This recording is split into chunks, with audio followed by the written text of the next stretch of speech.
You ever wonder how you get a podcast ready? How do you solicit people to come on the podcast? How do you set it up? How do you get the people to come in and do the video and actually do a podcast on a regular basis from week to week? That's coming up next on the DORE Podcast.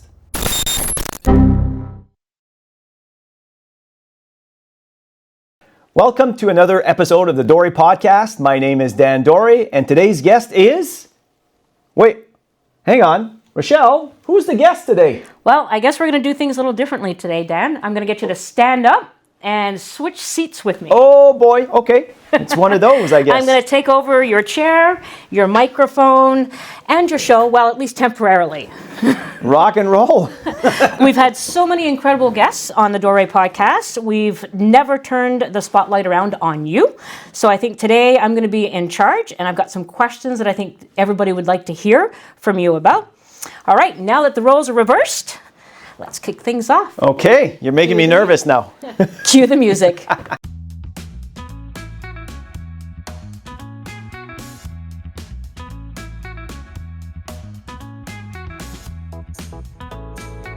So today, the tables have officially turned. I'm your guest host, Rachelle, and I've got some fun, surprising, and thought-provoking questions for the man behind the mic himself, the host of the DORE Podcast, Dan Doré. Dan, you've interviewed some amazing guests, and today I want to hear your take on some moments that really stuck with you. Are you ready? I guess so. All right, here we go. First question. So, which guest surprised you the most, and what moment during the episode made you think, wow, I didn't see that coming? Yeah, first off, I want to start by saying, Rachelle, you're doing such a good job. Maybe we can get her to do the next ones. I don't know. That? I like being behind the scenes. Okay. Yeah, sorry. Yeah, I think, Mike, we're on what, episode 47, 48? Yeah. Something like that.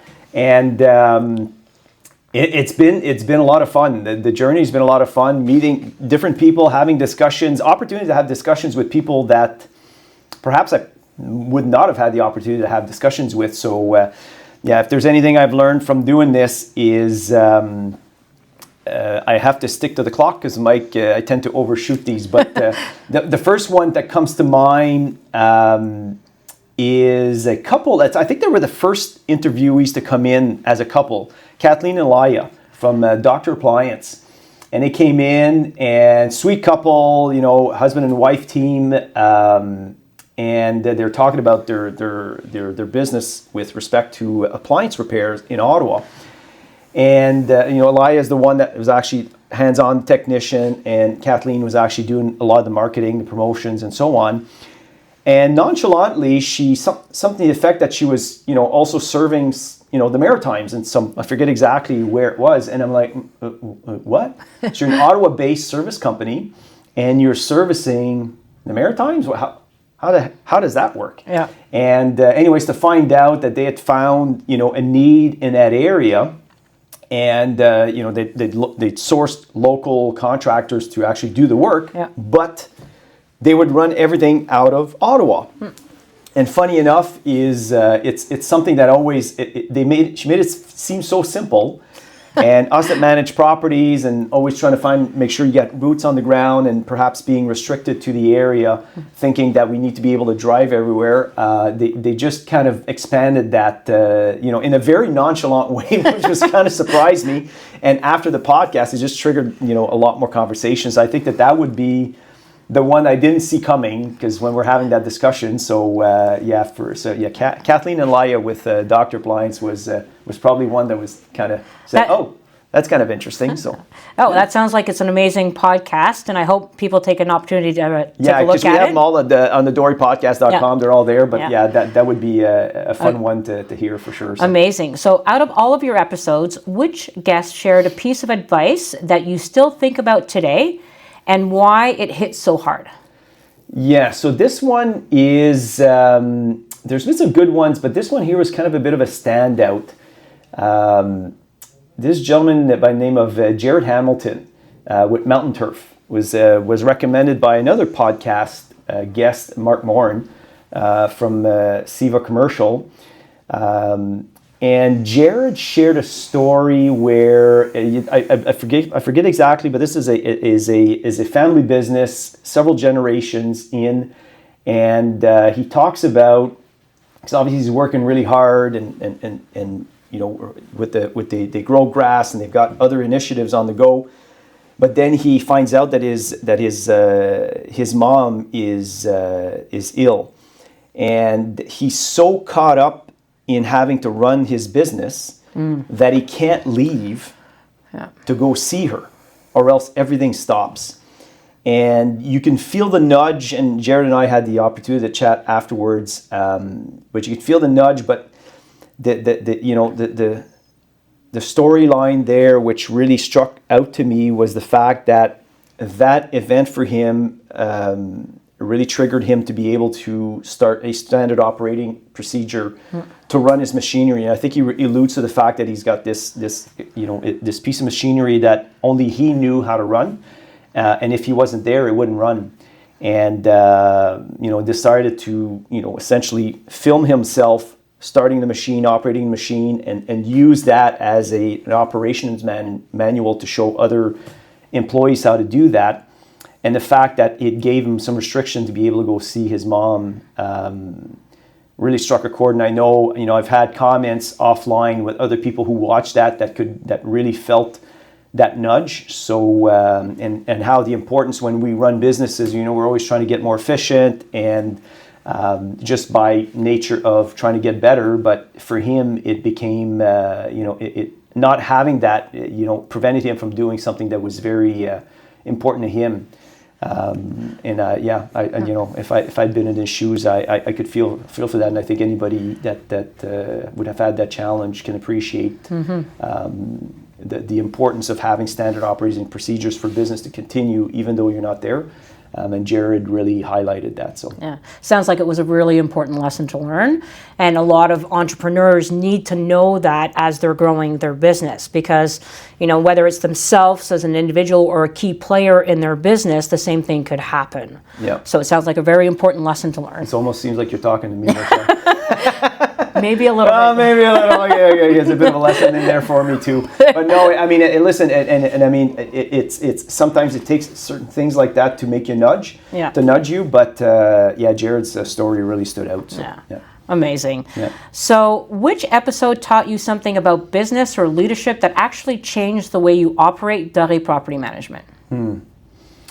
I don't know if it really changed the way we operate the management company, but one of the earlier episodes, Jeff McCann with Apollo Insurance came in. All truth be told, is a supplier we use for tenant insurance here at DORE Property Management, and it was interesting to hear from him.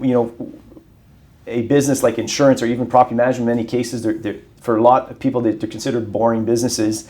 And him being involved in insurance and then finding ways to use technology and really streamline the operation and make it efficient, and being able to scale beyond what most companies would do in that industry was really an eye-opener. Jeff is a tremendous amount of energy. I mean, on the camera you can see it a bit, but in life you can feel his energy. And it was really, I don't know if it changed anything, but it really made me appreciate the efficiency and the opportunity to scale, even though sometimes you look at how things are going and you don't necessarily know that there's other ways to do it. But he certainly it was one of the fun episodes that we had. That was it was great to hear about how he did that and where he's going, and I'll be really curious to see where he'll be in the next few years, because you could see he was really a big mover and shaker. So it was a fun chat. Sounds like he was very thought-provoking. He sort of made the wheels turn and made you think about things sort of outside of the box. Absolutely. Yeah. Amazing. If you could go back and re-ask one question because the conversation got so good, which guest was it, and what was that moment?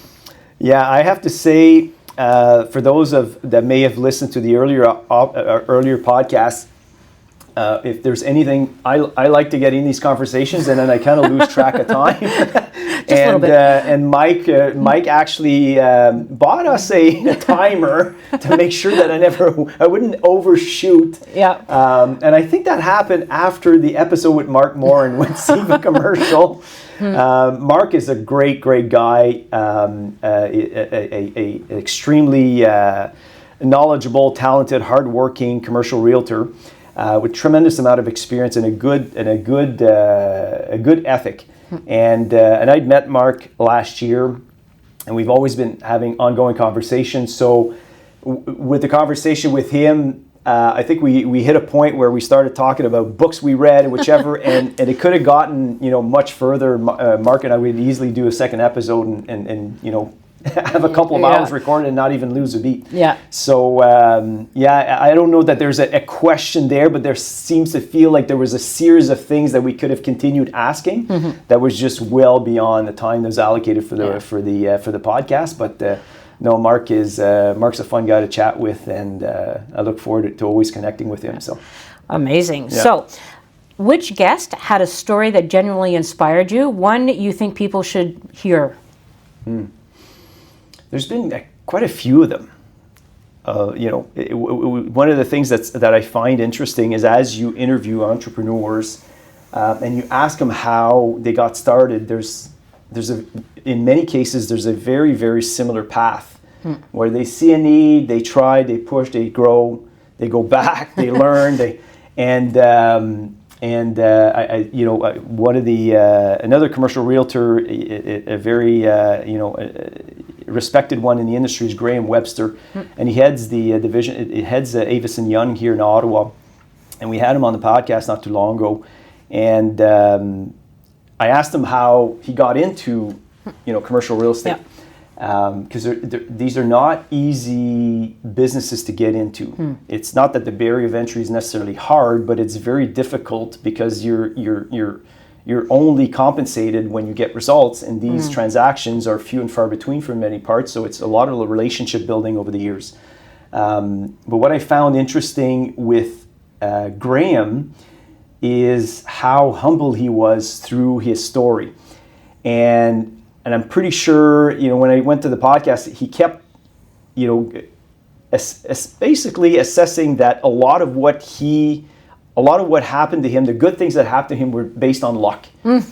And several times, I got lucky doing this, but it was clear if you listen to a story at the beginning where he just never gave up. He just kept going and moving, and even though business was not there, he was trying to do the right thing. And then I just found it interesting that he would refer to the fact that he was lucky. Now, I mean, obviously, we all need luck. Yeah. But the fact that he would, refer to that in his humble way of doing it was kind of interesting. So, Graham was a good one. I look forward to connecting with Graham again. But he comes to mind when that question pops up. That sounds like perseverance, right? The steady and the constant, and just going with it and not stopping. Yeah, and it's one thing too. And I mean, this is a common theme in commercial real estate.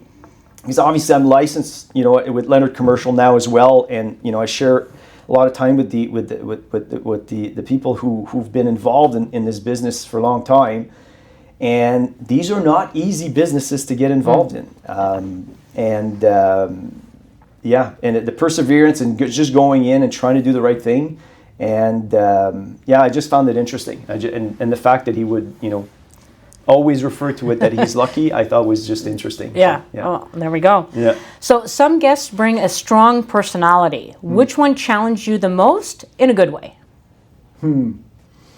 My good buddy Eric Chartrand comes to mind with Stonemount. Eric and I are truth be told, are really good friends. I try to see Eric almost every week. And Eric has a group of people that he's involved in. They develop retirement homes. They not just operate them, but they develop them, and they're creating them. And he's been in the business for a long period of time. And Eric is the type of guy that I sit down and we just feed off each other. He's involved in bigger things that I'm involved in, and I'm always soaking his experience through him with the people he's involved in, the projects they're working on, the future projects that nobody knows about that they're working on. the challenges that come with growing businesses like this, and because I mean, obviously, if anybody's been in development in the past 4 or 5 years, COVID and the pandemic and the ups and downs of interest rates and all of that is put a lot of people, humbled a lot of people. And Eric and his team have been involved, and the resiliency that comes out of these guys is something that I'm in awe of. Eric continues to do that, and I cherish his friendship tremendously. So. Oh, it sounds like it. Sounds like it. Yeah. So you've interviewed developers, investors, brokers, entrepreneurs. Which conversation gave you a completely new perspective on the Ottawa market? A new perspective. I don't know if it's new perspective or maybe a perspective that I just not as familiar with. So, Matt Shackle, I work with Matt at Leonard Commercial, comes to mind with this. Him and obviously his dad, Ian, as well. I've been in the business for a long period of time, and they handle a part of the real estate industry that I typically am not aware of. So, and I always say one of the biggest reasons why I like being in meetings with them is I'll sit down in the boardroom and they'll talk about real estate, but it's something I'm completely unfamiliar with. So for me, it's multi-residential and and my world. But when they get involved into commercial leasing and all the industrial part of the business is not something I'm as familiar with. And to hear Matt's experience on the current market, where, say for example, in our office, there's somebody, Paul Cook handles more of the residential, the office leasing, but it's completely different than industrial leasing or industrial sales or land development or multi-res or investment sales, and Matt being able to him being involved on a day-to-day basis and being able to see the opportunities and the challenges that affect his industry, like his specific category in real estate, is very interesting, and they come with a tremendous amount of experience. So it's if anybody's interested in industrial real estate or anything, Matt's a good source to be able to chat with. So it sounds like it. It sounds like he's very knowledgeable, especially for the market area. Yeah, and that's all they do, eh? And I mean, in industrial, I always there's always a cause and effect in everything. In industrial, what I found interesting is that there's a huge demand in certain times, and it reminds me of the years where in post 9/11, when the unfortunate events of 9/11, I was at that time working in a retail environment, retail furniture and appliance store, and it was interesting because post 9/11. I want to say that there were 2 or 3 years that had gone by, the business volume had increased like 30-40%. And we typically hadn't done really anything differently. And we were just a product of the environment where people weren't traveling, so they were reinvesting in their homes and buying furniture and appliances. And as I started to learn a bit more about industrial real estate, and just me looking at the macros, not necessarily knowing too much about it, seeing that a bit of the same thing with COVID, where when COVID happened and people stopped traveling, there was a tremendous amount of uptick in terms of people buying pools and renovating their homes and doing all of that. And the industrial sector benefited tremendously from these companies where they saw revenue skyrocket because the demand was a lot higher because people weren't traveling. So it'll be interesting, like I'm seeing the same thing happen. So it'll be interesting to see what happens in the coming year or two, if that recalibration is going to happen, or because I think in a lot of in the industrial space, there's a lot of owner-user type environments that Matt alludes to, that Mark Morin also alludes to from Seaver Commercial, where there seems to be that's where the demand is for these types of assets. So it's just an interesting perspective for sure. So sounds like it. Yeah. Out of all of the episodes, which guests made you laugh the most or had the best unexpected moment on air? the one I laughed the most has really nothing to do with the podcast, but it was Jonathan Gilman from Ottawa Interlock Repair. So funny enough, Jonathan reached out to us to come on the podcast, and when I met him the first time, I'm like, oh, you're the guy that has these YouTube videos, and they're funny YouTube videos. Like, he's really, this guy's a super guy to be around. And funny enough, when I saw him the first time, I'm like, oh, and he kind of said, oh, perfect, because the ads we put out, you're the demographic we're aiming for. Right. So it was an interesting thing. But the funny part that I laughed when I saw him is I realized how vertically challenged I was. Like, oh my gosh, this guy's tall. Yeah. And so anyways, Jonathan, that was a laugh, but it was more of like, oh, okay, I knew I wasn't tall, but now I know I'm really not that tall. So Jonathan also is a great podcast to listen to, and how he learned how to motivate his team to be able to be compensated on performance more so than just say time, exchange for time, and how he's turning that around.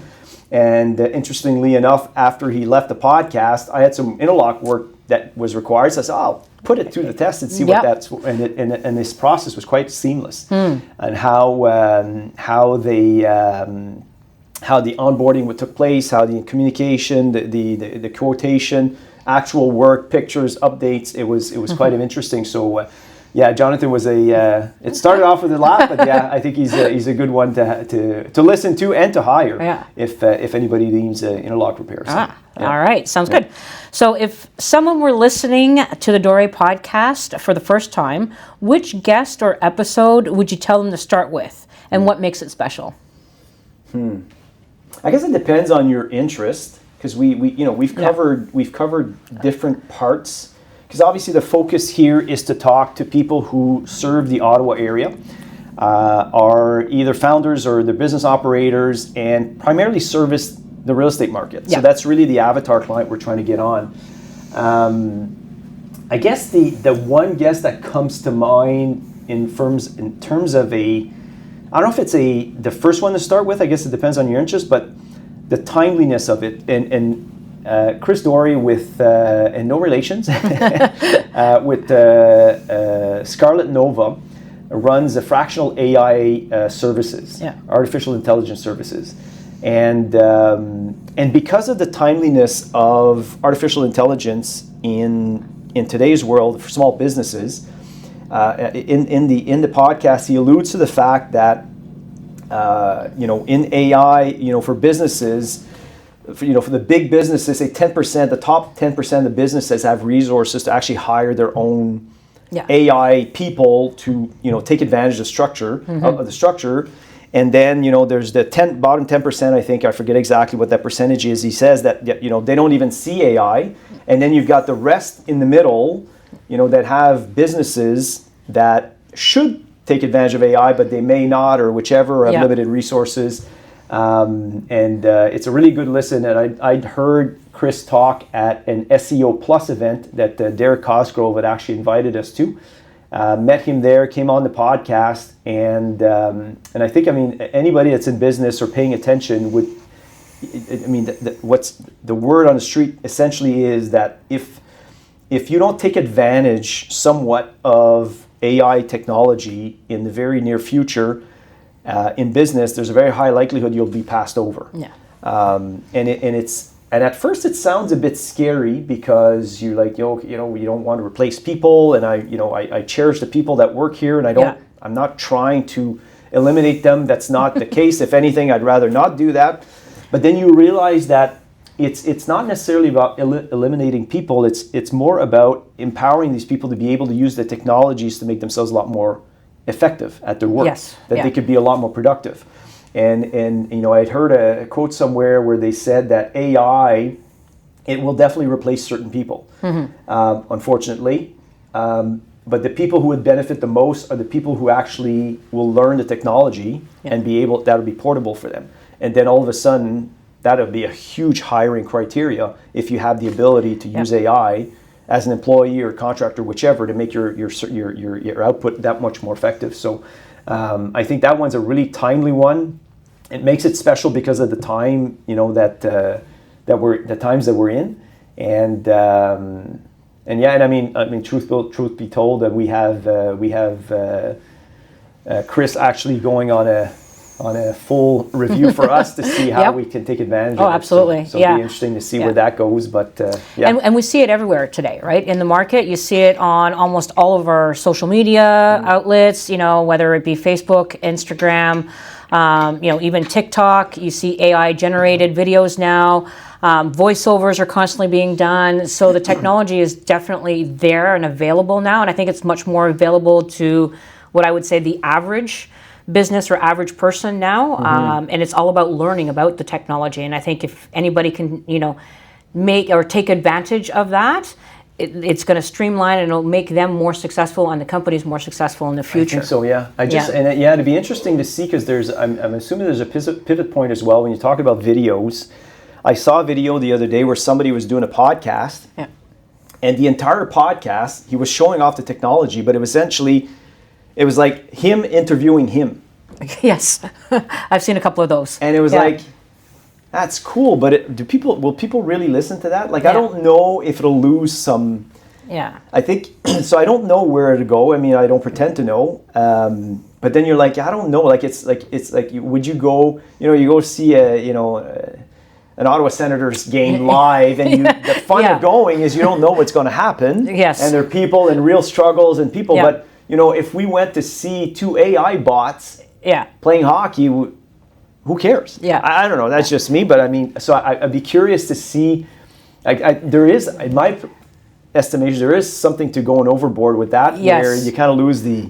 Like, if everybody's doing AI videos, why would you look at? Why would you look at it? I don't know. I don't know. Maybe that's just me. But. Yeah, and I think it's gonna sort of spike, and then I think it'll settle down and be more relative. I think everybody's right now is just trying to be the first or pushing the limits of. Yeah, and trying to take advantage because there'll be some really interesting things. Yeah. I mean, obviously there's we're going to be testing some out, so it'll be interesting to see without losing the human connection. Of course, yeah. Because if you lose the human connection, then it's what is it? I mean, if it'll help you with spreadsheets or that type of stuff, but I don't know, it'll be interesting to see. Yeah, no, for sure. So Chris would be a good one. Yeah. Perfect. So Dan, you're always talking to high performers, but who do you listen to a lot? And who is your sort of like top voice, your go-to creator, or that person that their message just resonates with you? That's a lot in one question. I don't know that there's one specifically. There's quite a few. I don't know. There's one specific. It's making me think of something. Years ago, I was an Amway distributor, and I got initiated to going to seminars. And seminars, and you're listening to people who are in business and positive thinking and so on. And I would always remember, we'd go to these events, and there was one guest speaker you're really looking forward to hearing. Like I remember one year it was Robert Kiyosaki with Rich Dad Poor Dad, which I'm a big fan of, because his book actually changed the trajectory of where I was heading. I remember one of the guest speakers said something to the effect where a lot of times, like the human mind, when you go there, you're listening to somebody and then they say something you disagree with, and all of a sudden you write them off. Yeah, no, because true. This guy thinks like this person thinks like that. I don't want to hear anything about it. Yeah, and you see a lot of that on social media now. You see that with politicians. You see that where people are like, you can agree on 9 things, but if you don't agree on one, then they hate each other. And to me, it's like that's crazy. And I remember one of the guests actually, one of the speakers had alluded to the fact that when if you're listening to his message, take what you want and disregard the rest. Because he says, I'll share ideas and stories with you on what I think should happen, whichever. And if something serves you, take it. And if something else doesn't, then just ignore it. And I found that was like, I've always used that going forward, because if you listen to anybody online, I don't know that I listen to anybody online that I completely agree with. or vice versa. There's always something in it. And but to give you a few examples, like I really like to listen to Andy Frisella, Relay F. It's pretty hardcore, but it's it's interesting. You know, and he has a book called The Book on Mental Toughness, which is something I really enjoyed. There's another one by Patrick Bet-Davis, the PBD podcast. You know, and Patrick has an immigrant to the United States and build a probably a $500 million company that he sold, you know, in the insurance realm. And now I think he's trying to really grow his media company and so on. So I just find it interesting how the mindset. How Alex Hormozy, Alex, you know, I'm sure anybody listening to this would, you know, that pays attention knows about Alex. Alex is the type of guy that I will listen to, and he says things so as matter of fact that sometimes I have to pause and rewind to say, what did he exactly say? Yeah. And Alex is an extremely brilliant individual, and I enjoy listening to him. Grant Cardone, anybody that's in the real estate space most of the time would know. Him, Cardone Capital, you know, high leverage, you know, large asset purchases, you know, a big marketer. You know, sometimes they find him too aggressive, and you know, for some. And he has a book called, one of my favorite books from him called Be Obsessed or Be Average. Oh. And I find that book is, that was an interesting book to read. Yeah. Ed Milet also, you know, has a really nice podcast. You know, he's also built a significant business and involved in all sorts of things, but a very calm, very the type of person that really listens to his guests. And he has a book called The Power of One More, I think, which is interesting. Essentially, whatever you do, you can do one more. Oh, you know, yes. A bit like push. Your motto. And then there's another gentleman, a Canadian gentleman, Dan Martel, the Martel Method. And Dan has scaled quite a few companies. He has a book called Buy Back Your Time, which I find is very interesting. One of the things that he mentions in there is, you know, one of the first investments you should do once you start scaling is hiring an executive assistant. Oh, right? Yes. And so I have an executive assistant starting in January. But anyways, timely. I can't say that didn't pay. You know, that didn't bring make me think. Yeah. There's another gentleman, Dave Ramsey. I think anybody that pays attention to. Dave is debt averse, so for most people, I think that's the right message. And I read one of his latest books called "Build the Business You Love," and actually initiated a lot of things that we did here at DORE this year. Yeah, with setting up, you know, confirming our core values, our mission statement, and so on. Yeah. So Dave that book is really timely, and he talks, I think, about the five seasons of business or so on, but it was it's kind of interesting. But those are kind of really quickly the types of people. So, but there's not one there that I'm like wholeheartedly. I agree with everything that they say, but I'll pick and choose. You know, I find this part interesting, that part maybe not so much. But it's whatever resonates with you, right? Or what you're sort of thinking about in the background, where you are now. Because I know you and I have had conversations where, you know, sometimes you hear it, but you're not ready to hear it yet. You know, and it could be a couple of years down the road that all of a sudden it pops back in. And you're like, ooh, okay, maybe now's the time. Now I understand the value. Now I understand, you know, what they meant by that and the impact it has. Yeah. So, you know, it's not always about now. It's about, you know, keeping it there and taking those nuggets and using them further down. Yeah, and sometimes you hear the same message 10 times, but then on the 11th, you're in a different scenario, you're faced with different challenges, and the next thing you know, it resonates at that time. Yeah. And I mean, obviously, everything, what they all have in common is there's a business mindset to it, which I'm fascinated with business. I think I think it's fun, and there's that's really quickly types of people I listen to. So awesome. Well, Dan, thanks for letting me sit in your seat this week for this week's episode. I think we should get her to do the next one. What do you think? Mike agrees. No. know. I like being on the other side of the camera.